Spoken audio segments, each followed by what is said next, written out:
smoked grass, smokies, smoked flower. What? Smoked and flower.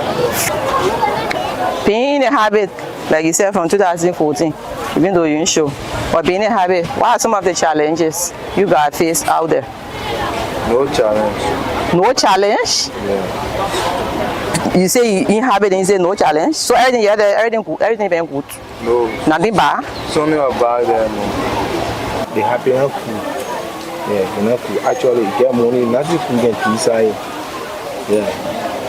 Yeah, money, everything is cool and happy. You get sometimes get some 4,000-5,000 sit down 1 hour, smoke all. Well, serving the guy is and not the team, but move on is it's very, very difficult.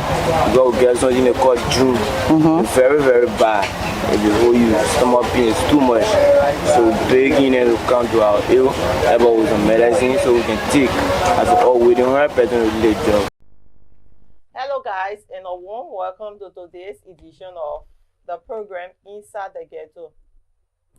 As you all know, this program highlights drugs and issues surrounding drugs. And on today's program, I'm playing host to one of Liberia's youngest anti-drugs fighter and activist, in person of Ambassador Musa M, and he is also the CEO of PYMOL Liberia, Kakata Magibi County. Stick with us as we dive right into the program. Ambassador Dukuly, you are welcome once more. So, thank you. It's a pleasure being here. My name is Musa M Jr. I'm a son of Magibi County and also a youth leader in a part of Liberia. I'm the Chief Empowerment Officer for the Progressive Youth Movement of Liberia and also the Magibi County Coordinator for the campaigners for the implementation of the amended drug law. Okay, so before we get into the program, will you mind telling us a bit about what's going on outside of the country as it relates to drugs, the drugs issue? Well, in Magibi County, it's almost like, when it comes to the issue of drug, it's almost like all part of the country because drug is one of the trending issues in Liberia and the fight is all over. There are drug users, there are drug dealers in a part of Liberia, as I can say. Okay, so anything new that maybe man want the public to know, something that's going on? Well, particularly for the issue of drug in Magibi County is all about the dismissal of the Magibi County commander. After Commander Ellis Flomo left, his deputy took over. I'm not really familiar with his name because his ascendancy to the position of county commander wasn't in my favor because I knew these people to be people who has that kind of attitude of compromising with drug dealers, so I did not align myself with him. But again, he actually exonerated illegally a drug dealer who was caught and pending investigation and trial by the court. He freed her overnight and it reached the national headquarters of the LDA and he was dismissed from his position. Yeah, that's what happened when it comes to the issue of drug. But there are other trending issues in Magibi County which are not related to drug. So there's a group called the Mission of Hope International. They came purposely in 2022 to help young people, particularly students. And they took their birth certificate, about 1,040 birth certificates were taken. They are a group of Kenyans, and they carried the birth certificate to the United States of America, collecting funds on behalf of the case in Liberia. And to this date, these children have not received the benefit they're supposed to get. The people only took about 50 students from the school they were operating in, which was Sheila Love, and built another school in another community. But the funds now have been diverted, so group of activists in Magibi County, I was also part of them. We gave our petition to the county superintendent to launch an investigation into the matter. That is one trending issue in Magibi County as well. So the group you're talking about, are they based in Kakata? Currently, they have a school in Kakata, but it came through one Pastor William, who is the proprietor of Sheila Love, and there was a split. And According to sources, they also came illegally. That's why we want the Ministry of Foreign Affairs, the Ministry of Justice, Ministry of Labor to also intervene, because there are other Liberians who have been marginalized as well. So one, the government as a whole to intervene into the matter and make sure that the people do the right thing and return the birth certificate of the children that are not benefiting from what they are getting from the birth certificates. Okay. I heard you said something about Alex. I think Alex case that it wasn't in your favor or something. When you say not in your favor, what do you mean? Yeah, I said when Commander Alex Flomo left the position as county commander, he was sent to, he did not leave a position, he was sent to Sano County to serve as commander. He's currently serving as commander. So one of the officers under Alex Flomo was appointed as county commander in Magibi County. And I said it wasn't in my favor because I know these people from the very beginning of their work. We have been following them. When it comes to the issue of compromising with drug dealers, they are into it with their all. And that's why I did not align myself with him. I did not go around. I did not even bother myself asking for a new county commander. Even up to today's date, I'm not really familiar with his name until he was taken from his position for illegally setting free a drug dealer who was caught. There was a lady who was caught with huge quantity of drugs that she placed in a pumpkin, and she was pending trial by the 13th Judiciary Circuit Court in Kakata, and he released her overnight. So I think currently he's undergoing investigation at the headquarters of the LDA. Okay. So what's the biggest misconception about drugs abuse in Magibi County? Well, the issue of drug abuse in Magibi County, like I said from the beginning, is like the same issue in any part of Liberia. It's on a rise, it's on an increase, just because national government have not listened to some of us when it comes to the criteria that is supposed to put into place so that it can stop or it can mitigate the spread of drug in Liberia. That is the same thing we are facing in Magibi County. So when it comes to the issue of drug in Magibi County, young people are getting into it on a daily basis while we are trying to get them out. And other people are also making up their mind to move from the same addiction. But again, we cannot just do it all alone.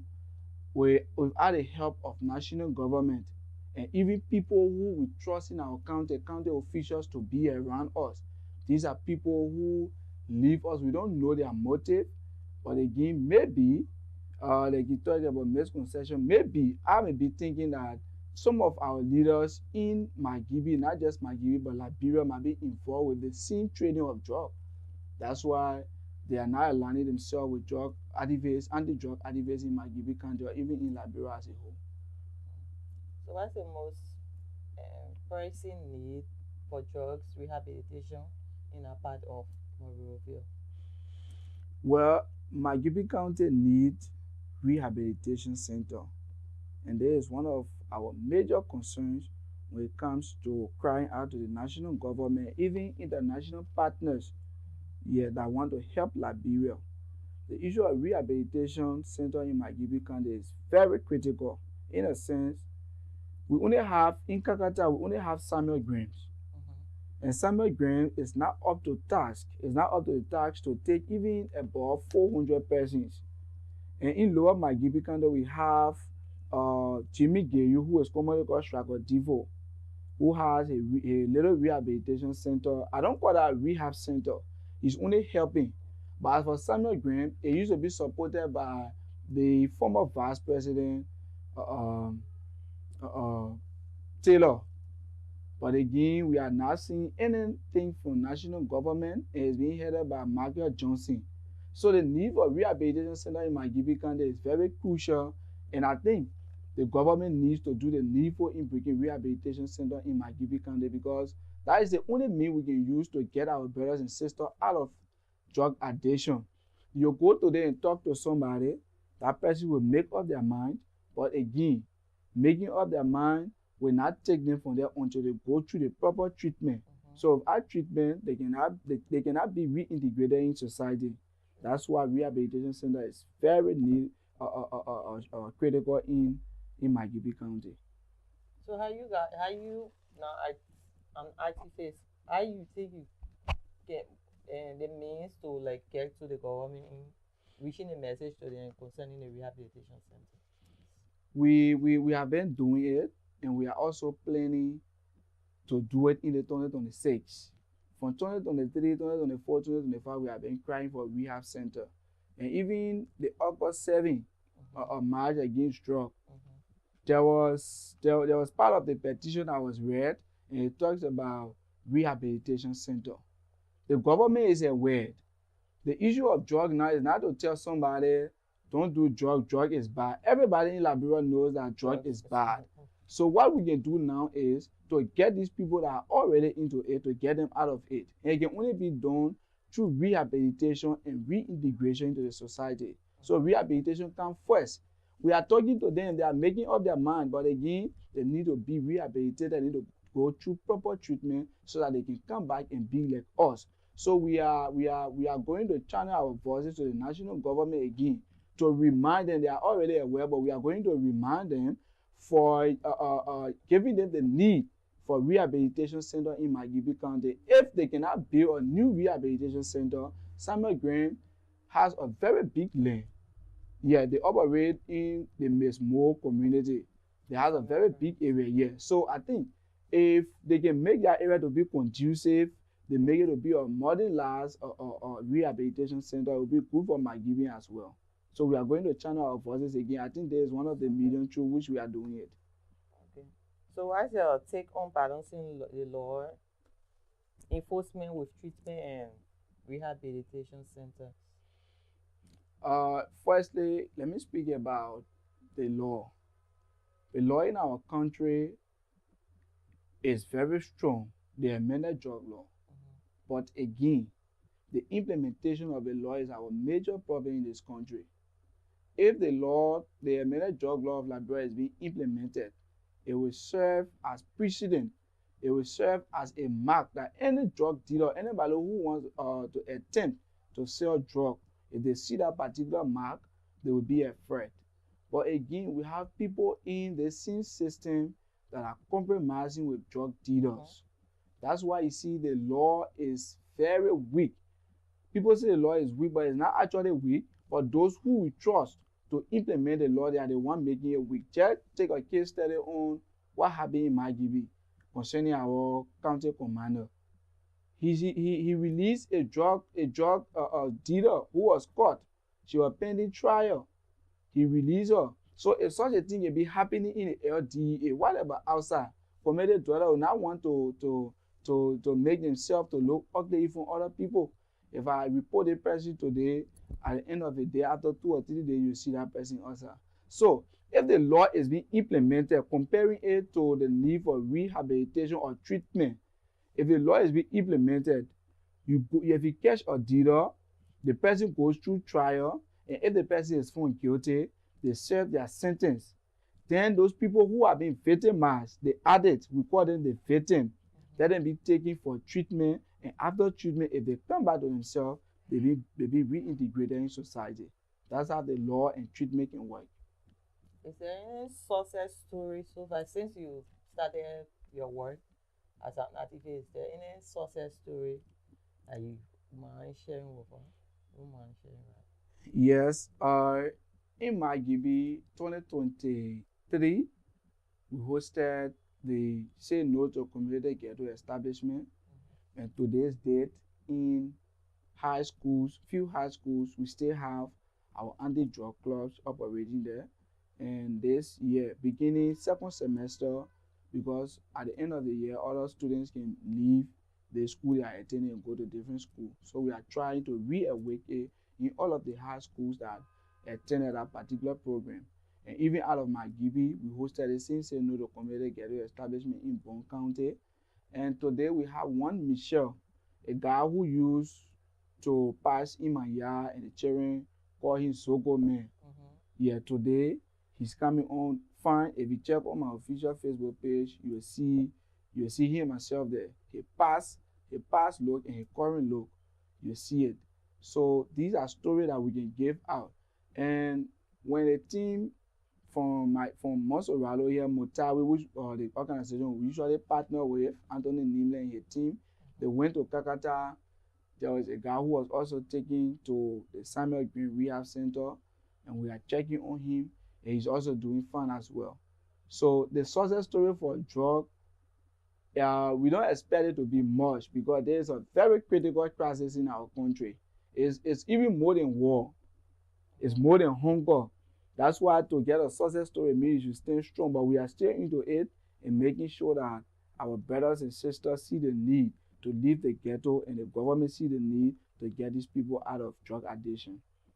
Okay, so is there any other thing that you might want to maybe talk about that they mentioned?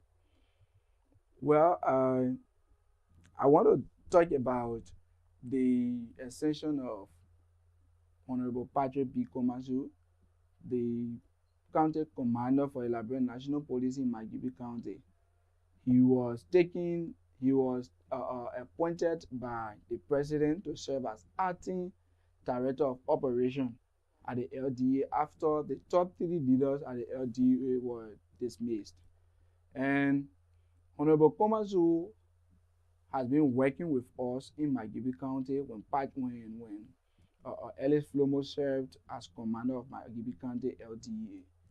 But again, there are cases that we took from Patrick Komasu when he was serving as county commander for the police. Until today's date, we expect him to re-awake these cases that were being placed under the carpet by the former director. So there's a message to him. We trust him. We trust his leadership ability. And in Magibi County, he has a very good mark there when it comes to cleaning our cities, chasing after drug dealers, talking to drug addicts and victims. So we want to send this message to him. The Magibi anti-drug campaigners and the campaigner for the implementation of the amended drug law, they are saying these cases, particularly surrounding Haji Roger, the Kenyan lady, and other drug dealer or drug suspects, even the Magibi County culture coordinator, he was also arrested by St. Patrick Komasu. We want him to re-awake these cases.